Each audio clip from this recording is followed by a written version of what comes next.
mo? Ha? Bakit?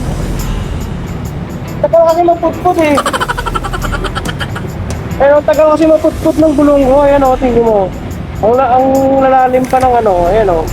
Lalalim pa ng guhit. Tingnan mo, 5 months na yan ha. Araw-araw ko pa pinang ano yan. Araw-araw ko pa pinang biyahe ng angkat. Ayan.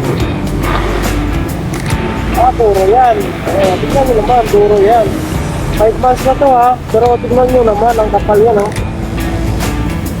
Makapal pa yan. Araw-araw ko pinapang biyahe ng angkat yan. Tignan nyo naman. Makapal pa. Ha? Nakaduro yan. Tignan nyo naman. Ito pa ano. Yung sarap. Sarap o. Makapal pa o. Ano ba o? Oh. Kapal ng ano. Kapal pa ng sarap. Yan. Tignan nyo naman. Kung gaano ka kunat nito. Mas makunat pa to sa mga ex nyo. Tignan nyo naman, oh. Ayan.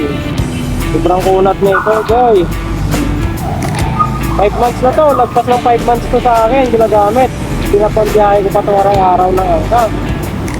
Tignan nyo naman gaano ka quality yan. Katibay. Ayan. Nakaduro yan. Hindi madulas. Ang lanman. Maraw. Yan. Pistig yan mga par. Tignan nyo naman. Pinapang araw-araw ko to sa angkas. Yan. Yan. Yan yung bar. 5 months na to. Ang tapo ka. Kung tutusin, pag araw-araw mo ginagamit to, binabakbak mo sa angkas, mabilis matutput to. Tignan nyo naman, ang kapal pa. Yan o. Kapal pa yan mga par. Ito pa inaantay nyo. Duro tire na. Duro tire lang sa kanam. Yan. Nakaduro yan. Yan.